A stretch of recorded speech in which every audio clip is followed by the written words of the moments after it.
Hi, it's Thursday, it's video time again. It's also the 23rd of April, so happy St George's Day, everyone. I hope you're still out getting into your gardens and enjoying what you can do, growing things, and just learning a little bit more about yourself and your gardens and how you can interact with each other. The video I did on Monday, the grounding video, seems to have gone down very well and has actually got a lot of. It's given me a lot of feedback, which is good. Most of these videos I don't seem to get much feedback from. One of the interesting things about the last video is to find that people I know already use this technique and that it works for them. So that's really, really good to know that being outside and actually experiencing nature is actually a positive thing. And I think it's an interesting byproduct of what we do in horticultural therapy. Most of our patients come to us because they have a physical rehabilitation goal, and as we've discussed, we will work with that however we can, using tools and the lawn edging shears and cuttings and seed sowing and all the rest of it. They're very good for the physical rehabilitation. What we find as a kind of byproduct of the physical rehab is people's mental well-being actually improves at the same time.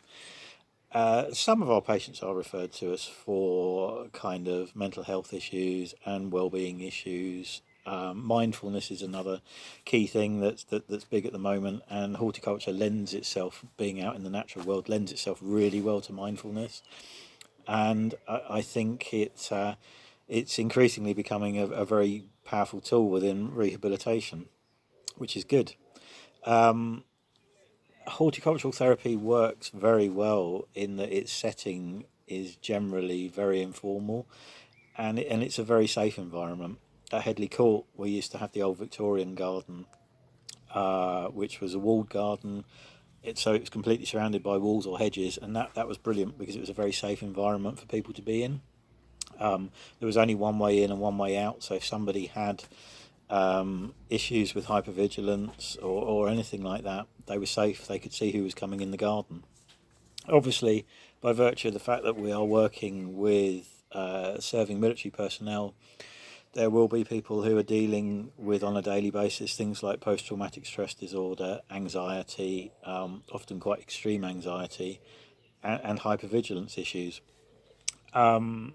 Horticulture is never going to cure these things, but what it will do is give you the tools and give you the environment in which you can feel safe and a little bit more able to deal with these problems. It At Headley Court, what we do was actually describe therapy through stealth, and I think often people they're starting to get better. They're starting to feel better about themselves just by coming down and doing a bit of horticulture. There are plenty of lads who'll say, "Well, it's just gardening; it's not going to help me." But trust me, I've seen these guys come down, do a bit of gardening, and after two or three sessions, they're telling you all sorts of things about their life that they probably wouldn't have told you otherwise. And it's the act of actually being able to do something. So when we've been in the greenhouse and we've been potting on and doing seed sowing, your mind is on the task, and it's quite a focused task. So it actually lets you drop your guard. And it's actually really surprising how many people will drop their guard and will actually tell you what's really troubling them, which is great because it then means that can feed back into the unit, and people can start to be helped. I think because of the informal nature of what we do, we're not clinical. We're not structured in kind of a rank sort of capacity. So you can have, if you have a group, you could have a private, you could have a sergeant, you could have a major. It doesn't really matter who you are. You could be all in the greenhouse doing the same task. And the great thing is horticulture and nature isn't going to judge you. It doesn't care who you are, what you've done. It doesn't care anything about you. It's there, and if you choose to engage with it, it's going to be there for you. And I think one thing a lot of our patients report is they like coming down to the greenhouse. They like coming down to our area because it feels safe. It's just an informal area for them to come. After the end of a day, I would imagine a lot of patients at Stanford Hall are really very, not just physically tired, but mentally tired. And to have somewhere where you can go and just relax and recharge your batteries, just potter around, maybe do a bit of watering, a little bit of weeding, or just sit and enjoy the scents of the flowers or listen to the birds. I mean, I'm in my garden now and it's absolutely beautiful. It's a beautiful clear blue sky, the birds are singing, the trees are in blossom, and to be honest, like everybody else, I've been having a bad time actually dealing with what's going on, and being able to come in the garden.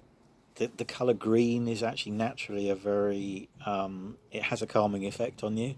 So even just coming out in the garden, I've got a very green garden here, lots of green hedges and green grass and not a lot else at the moment, but it makes you feel better. And I think that's what we try and create with the greenhouse and our other high ground areas, is an area where you just feel you want to go to.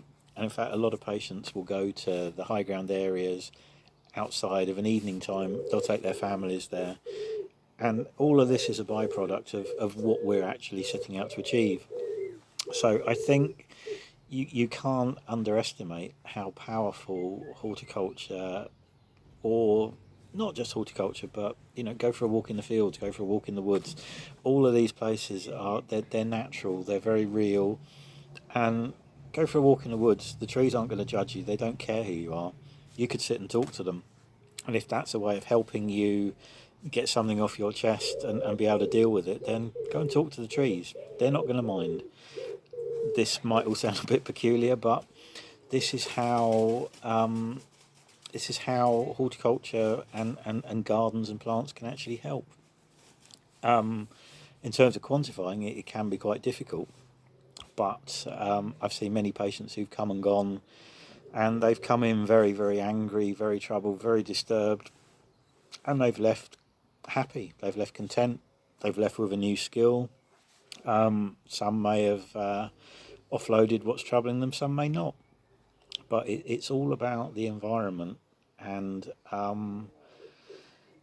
I think, probably like Jane, I'm very much missing our environment of Stanford Hall. It's somewhere where we've worked hard to create and hard to make just right for the patients we work with. And I think even in the short time we've been able to work there, we've learnt that what we've created is right, and patients are enjoying it and getting a lot out of it. So I think, kind of to sum up, all the physical things that we've done, they're all brilliant, but they will also work on the mental aspects as well. And I think it just shows us that we can cope with most things.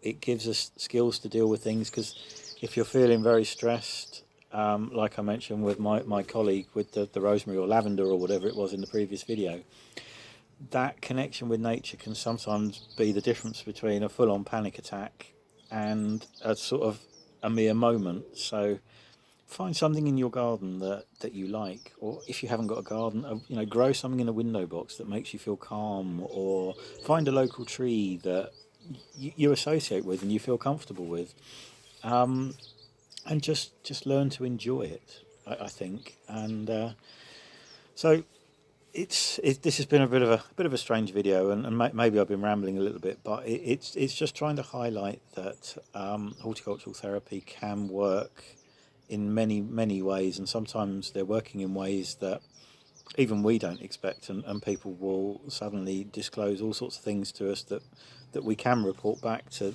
other members of staff, and can make a real difference to people's lives. So get out in your gardens, enjoy them, grow things, make the most of this isolation time. I don't think there's ever going to be another time where we can actually get out and do as much gardening as we're doing now, and enjoy, and hopefully it will make you feel better. And I think I shall leave it here. I'll be back next week. Not quite sure what we're going to be talking about next week, but until then, enjoy your gardens, and all the best.